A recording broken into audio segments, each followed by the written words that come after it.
Alrighty, buddy, welcome back to Big Balls Fantasy Football. We have a treat for you this week. We are going to get you some gambles, some picks that you usually wouldn't pick up from the waiver wire, and Cash is going to give them to you. Our Lone Star Correspondent. Say hi, Cash. What up, Cash? Hey, guys. Great to see you. As you know, I'm a 35-year veteran for sports, 5-year fantasy football player, and thanks for having me back on Big Balls Fantasy Football. I'm digging the hat, man. You're already in the, you're like showing up at the mall like the day after Halloween, and the Christmas is already out. I love it. You know, it's just the way the trends are these days. People are getting ready earlier and earlier.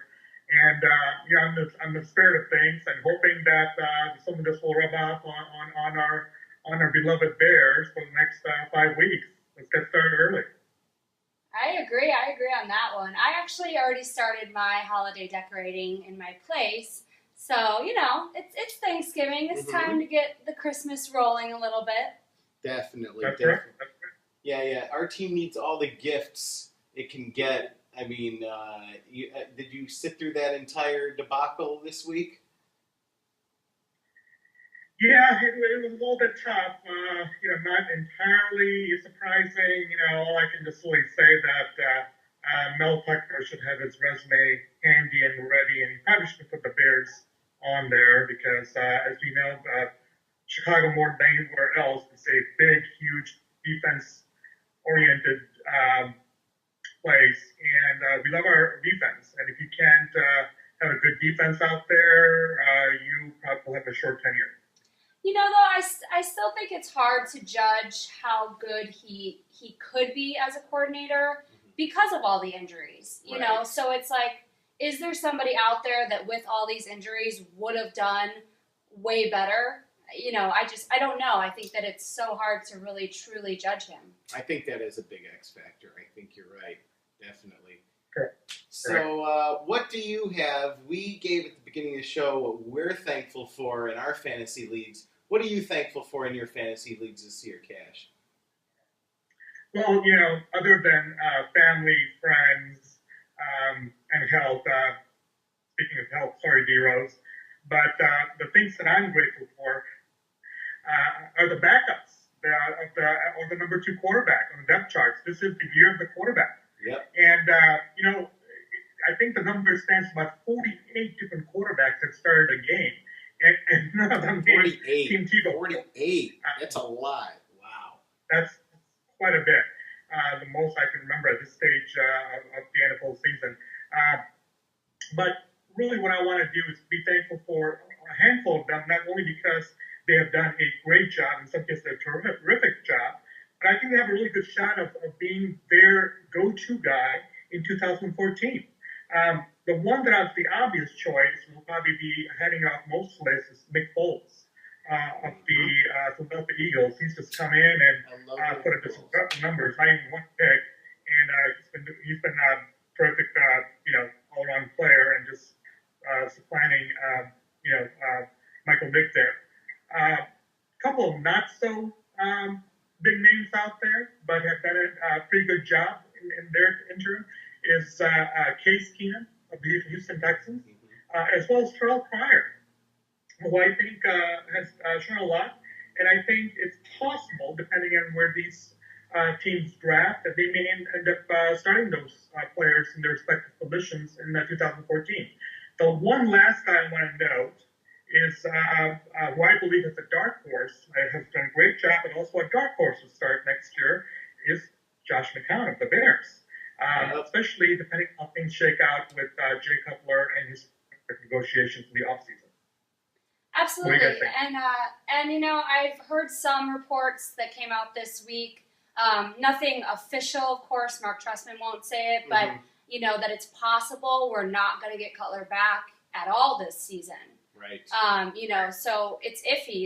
It's really week to week, I guess, on that ankle injury. And you know, McCown's been playing great. And do you pay? I think we've talked about it a little bit on here, but do you pay all that money to Cutler? You know, when he's A, injury prone, and B, he still has an issue with turnovers. Right. And that's the one thing that, you know, I know that McCown turned the ball over a little bit in this week's game, but until then, he hasn't. So, it's just an interesting thing, Yeah. They could put the franchise tag on him maybe. Yeah. I think that would be one thing, and give him another year to try and see if he's worth that long-term contract. But yeah, I don't know. We need money for defense, obviously. Yeah, we need to spend a lot of money on defense. So that leads us into gambling, which is what we're going to be doing with our defense last year. So, Cash, ready to give us your gambles this week? Well, guys, it's cash time. And remember the old cash book. The cash book's out. He's serious now. These are really going to work, everybody. And when they're out of the cash book. Up for that. We have the cha-ching on the podcast. We don't have it here. So. Yeah, so we need the cash book here. So bring it on, man. Right. Yeah, so these are, I believe, 3 picks that, as they say in football, you can take it to the house or you can take it to the bank. First of all, I kind of hate to bring this up because it still has a little bit of a sour note, but TAVON Austin, it was just, he's the number 8 overall draft pick this past spring draft, and is having a last couple of great games, and he's it's really shown why the Rams traded up to take him, and he was, I believe, the first skills player off the board, 5'8", 174 pounds. He's got off a little bit of a slow start, but he is making up for it. He has 35 receptions, about 400 yards, averaging about 11 yards a pop. He's four touchdowns, but those are passing touchdowns. But he's also rushed for 7 times for 85 yards, including that incredible, brilliant 65-yard change of direction dash against the Bears last week. And let's not forget that he has kickoffs and returns and punt returns duty, which yielded over 200 yards each, and that one of them he took all the way to the house as well. So that's a little bit on TAVON. Now, I will say he faces some tough matchups in the next few weeks. There's some good defenses up ahead, including 49ers, the Cardinals, and the Seahawks. But, some players play their best ball against the best. What do you guys think? Can you give it up for TAVON? I think he's a developing player, definitely, and I think it's taken him a little while to get going, and I know there are a lot of people that have lost faith in him, including me.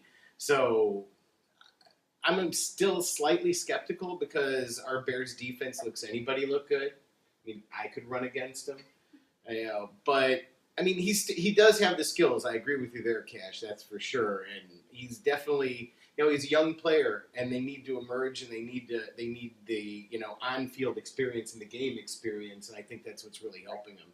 Right, and just to add to that, he might be a good player that if you've had a lot of injury problems to put in your flex position. Oh yeah. And he can maybe get you some points that way, especially with the return yards, like you mentioned. Mm-hmm. And maybe they're figuring out how to use him. Maybe in the beginning of the season, they didn't really know how to use him, and they're starting to figure out what plays he does well on, and everything. So it's a gamble, but I like it. I like it. Go on, Cash. What's your second one?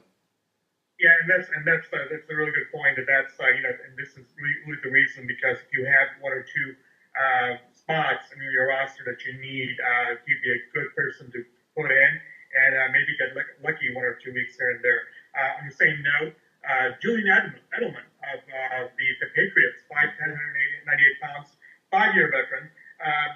He's in 2013. He's got about over 60 catches, over 600 yards, and I think he'll project to around 75 to 80 catches with about 7 touchdowns. He's got about 4 right now. But similar to TAVON Austin, he also does kick returns and punt return duties, and expect his numbers to be a little bit higher as Tom Brady continues to develop the chemistry with his receivers. And, he was responsible big time for, last week with this last Sunday night with a great comeback against the Broncos. Oh, yeah. I will say that they do have, also a couple of a little bit easier matchup defense-wise coming up versus the Texans, Browns, and Bills. So what do you guys think? You take that one. I I like him. I mean, I'm mad at him this week because I told everyone to start Amendola last week, and my idea behind why to start Amendola was correct. It's just that everything was being thrown to Edelman instead. And they tried to go to Amendola in the beginning of the game, and, you know, he was being defended very well. He wasn't making the catches, so that's why I think they switched it up. But, yeah, I think the Patriots are a team that, you know, they're always good. I know they've had a little iffy of a year, but, you know, he's shown that he can make it happen. Yeah, I mean, the reason he's a gamble, for sure, is the Patriots all the time, they're a machine. As I've said many times, lots of cogs, lots of different pieces that Darth Vader, good old evil Belichick puts together, and it's almost like wide receiver by committee, tight end by committee, and running back by committee all at the same time. So one game he's going to go to somebody, the next game he's going to go to somebody else. So it's like this round robin. And you can't get consistency, so it's definitely a gamble because you just need to hope that your number comes up that week. But again, a flex position player. Yes. But yeah, you're never sure how many targets each player is really going to get. So Right. All right, Cash, what's number 3? Number 3, if you need a quarterback, especially if you have one that suffered injuries, and Nick Foles or Josh McCown are not available in your league, look at Mike Glennon of the quarterback of the Tampa Bay Bucks. He's a 6'7" pound big guy, 225 pounds, and in only 8 games, he's completed 269 attempts, 63% completion ratio, about 1,800 yards. But his impressive thing is that his ratio from touchdown to interception is 13-4. Which projects out for a full season to about 26-8. That's a pretty good ratio for a rookie quarterback. Now, you know, he is kind of a game manager who occasionally will hit for the big play. He has an above-average arm strength, but plays the game with his head too, which kind of makes up for his lack of mobility. He's basically a pocket passer. Now, before you go out and drop a really good, valuable player to pick him up. A little caveat. Like I said, if he does face the Panthers, the Rams, and the Saints all on the road, all very good and hot defenses right now, and not to mention the 49ers as well at home. Greg, Jenilee, do you bank on MG? What do you think? Well, I know your opinion because he was one of your picks about 2 weeks ago, wasn't he? Yeah, and he did get about 23 fantasy points. And I said on that week, I said he would get probably at least 20. He's going up against more difficult defenses, like you said, Cash. But that also might mean that they're going to be throwing a lot to try to catch up or come from behind in the game. And if you have a strong team, running back, wide receiver wise, tight end wise, again, you can take a quarterback that gets 18, 20 points. You don't need a quarterback that gets 40 if the rest of your team is strong. So. Right. I mean, and look what he did last week against the Lions, for crying out loud. And I mean, they're not a defense to sneeze at. So I think it definitely, with the defenses taken into mind, I think it turns it from a sure thing into a little bit more of a gamble going on the stretch. Yeah. All right, Cash. So you're going to be joining us at the Tin Horn Flats, aren't you, buddy boy? Finally, in December for the fine Bears-Packers matchup. Yes, I'm looking forward to it. It's going to be a pivotal game as well too. A lot of game and non-game implications to that particular contest. And I'm looking forward to it. And first time being in the studio, and looking forward to seeing you guys. Yeah, Jenilee won't be able to be there. I'll be on Christmas in Chicago. She's going to be actually in Chicago, so I'm jealous of her to actually watch the game in a Chicago bar. So we're bringing in Cash as the beauty, along with Prost. Because I'm definitely... don't be surprised if the ratings tank now, guys. It'll be the Three Stooges instead of the Beauty and the It Beast. already right? is. We already have the name. Look at it. We got the Three Stooges. I already am going to print up the poster. That's it. All right. Well, thanks a lot for watching us this week. And Cash, thanks for being with us as always. And you can watch for us and you can watch for Cash's comments, Jenilee's, and of course my comments on our Facebook page at Big Balls Fantasy Football on Facebook. Also, you can tweet us at Big Balls FBall. Also. And, of course, go to our official website, bigballsfantasyfootball.com. That's where you can find everything. All of our bios are on there, great pictures and everything. So head to our website, check us out, pass it along to friends. Mm-hmm. And next week, we will have Week 14. And in some leagues, it's already going to be the playoffs. So Playoffs? Playoffs! So we're definitely going to be talking playoffs next week. And, of course, don't forget to watch us here on our YouTube page, youtube.com/BigBallsFootball. And be sure to subscribe. That way you'll definitely be sure to see us. All righty. Thanks a lot. And good night, everybody. Good night. Good night. Go Bears.